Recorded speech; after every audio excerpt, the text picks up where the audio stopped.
Well, we've been looking at the counterfeit life, this endless pursuit for more. Last week we talked about fame, and next week we're going to talk about that elusive pursuit of perfection. But today we're going to talk about something that I believe probably impacts most of us. We're going to talk about chasing money and things, that material stuff. Now, most of us wouldn't call ourselves rich, but we'd probably love to be rich, or at least would like to have a little bit more. I did research on this idea to find out what people say they would actually do for more money. What would you do for $5 million? Well, I found an article that talked about what people would do for $5 million. And according to this article, 54% of people would listen to country music only for the rest of their life. 54% of people. 42% of people said they would have all their teeth removed. Ouch and ooh. I mean, maybe they're going to buy fake ones because they're then rich. I don't know. 24% of people said they would live in solitude for the next 20 years for $5 million. Now, I like my own company, but 20 years. Now, Gallup did a poll and interviewed a lot of people to find out what is rich. In other words, if you want to be rich, at what point will you know you're actually rich? When do you have enough money and stuff for you to say, okay, now I finally crossed that line and I'm rich? What's interesting is the responses, as you would anticipate, varied depending on where someone already was. For those who made $30,000 a year, the average response of what they would need to make to be rich was $74,000 a year. If they slightly over doubled their income, they would feel rich. And there are some of you who make $74,000 a year and say, I've got news for you, that doesn't feel very rich at all. For those who make $50,000 a year, they responded that it would take $100,000 a year to feel rich. And again, many of you have a couple of kids and a mortgage and car payments, and you make $100,000 and you say it doesn't really feel rich at all where I am. But that's what people say they would need. And so they asked the top income earners, people that earned well into the six figures, those people, what would it take to be rich? And the average response was that it would take $5 million in assets. Then you'd be rich. So if you're the poor joker that only has $2 million in assets, you don't feel rich because you need $5 million to feel rich. We live with this continual pursuit for more. Rich is a moving line, isn't it? If one day I get to this point, make this much a year and I have this much, then I will feel rich. But you get there, you cross that line, and what happens? The line moves. What do you need to be happy? What do you need to feel rich, to be satisfied in life? Most people would say, I'm not really quite sure, but I do know it's more than what I have now. This is why Jesus talks so much about a right perspective on money and things. Your life, the quality of your life, is not measured by the volume of your stuff. Jesus tells us to be on our guard, to be very, very careful, because everything in culture is shouting at us. You need this, you need more. Again and again, the dominant message you're going to hear from our world is that what you don't have is actually what you need. What you need to be happy is something else. Amy read a story earlier for us from Luke's Gospel, chapter 12. And in the story, this guy who was a rich man and evidently a farmer had a great harvest. He had this bumper year of crops, a record year. And he asked, what am I going to do? Here I've got all this money coming in and all these crops. And the guy says, I know what I'll do. I'll tear down my barns and I'll build bigger barns. And then I'll retire early. I'll take life easy and I'll throw a whole lot of parties. Well, here's what's fascinating to me about this story. God wasn't at all mad at this guy for being rich. Think about it. He was a farmer. Who made him rich? God made the guy rich. God gave the bountiful harvest. It's not wrong to be rich. Abraham, Solomon, and Job, they were all described in the Bible not just as rich, but as very rich. The rich man of our text is not criticized or condemned because he was wealthy. Wealth does not in itself damn, and poverty does not in itself save. But in Luke 12, we see it's this trust, this belief in material things that condemned the rich man. God was disappointed in this guy because he was not rich towards God. He was missing being rich in the things that mattered most. And so when Jesus is telling this story, he's speaking to a very large crowd, probably about 10,000 plus people. And the crowd is mixed. Some are on the fence when it comes to Jesus. They're interested in the show, but they're still trying to figure him out. And then there are those that are there for the right reasons and hanging on every word that Jesus says. And this man interrupts with a demand. We're going to look at Luke 12, starting at verse 13. Someone in the crowd said to him, "Teacher, tell my brother to divide the inheritance with me." Jesus replied, "Man, who appointed me a judge or an arbiter between you?" Then he said to them, "Watch out. Be on your guard against all kinds of greed. Life does not consist in abundance of possessions." This is the first of the three lies I want us to consider briefly today in chasing the counterfeit goal of money and stuff. What are the lies we tell ourselves? What are the lies this guy told himself? Lie number one, our life depends on an abundance of possessions. The man in the crowd, he yells out in the midst of Jesus' teaching, and he demands that he makes a ruling. It's not a request, but a command of Jesus. You know, Jesus is here and he's in the middle of teaching about the kingdom of God, of sin, of repentance and salvation. He's talking about these deep spiritual issues. But this man is not in the least bit concerned with his soul, and he cares nothing about what's being taught. He's consumed with materialism and greed and what he's owed. Greed has overtaken him. He has believed the lie that his life depends on an abundance of possessions.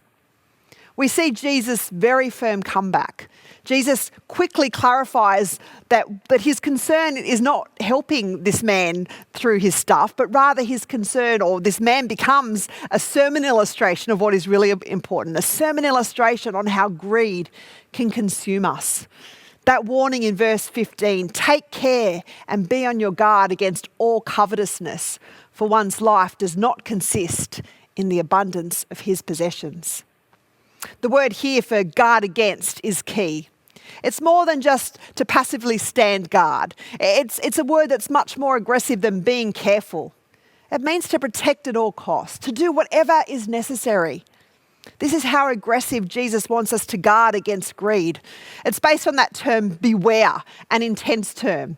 We wouldn't expect to see a sign that says, beware of wet paint, or beware the new grass has been sown, because that word's too strong for that use. But we would expect to see a sign that says, beware of the bad dog, or maybe some other more intense word than bad, or beware, bridge out. So when Jesus says beware, he was indicating great danger. You could fall off this cliff if you go any further. It's not just a general caution. Jesus also gives insight to the essential fundamental error of greed. That is that greed makes us think that life is comprised and composed of just those things we possess. And isn't there a bit of accuracy to this? Do we not judge our life at times like this? We consider if we have money or material goods that we are better off. And maybe sometimes, if we admit it, maybe just plain better than those who do not have them. This is what Jesus was attacking when he asked the rhetorical question in the Sermon on the Mount, is not life more than food and the body more than clothes? Possessions are counterfeit goals. They lie to us and they tell us that we'll find happiness in an abundance of stuff. But Jesus tells us that our lives have nothing to do with the abundance of possessions. It's not what you own, it's what owns you that really matters. Another lie that the rich fool believed, chasing after a counterfeit goal, the lie he believed was that possessions provide security. Possessions provide security. Going on from verse 16. And he told them this parable. The ground of a certain rich man yielded an abundant harvest. He thought to himself, what shall I do? I have no place to store my crops. Then he said, this is what I'll do. I will tear down my barns and build bigger ones, and there I will store my surplus grain. And I'll say to myself, you have plenty of grain laid up for many years. Take life easy.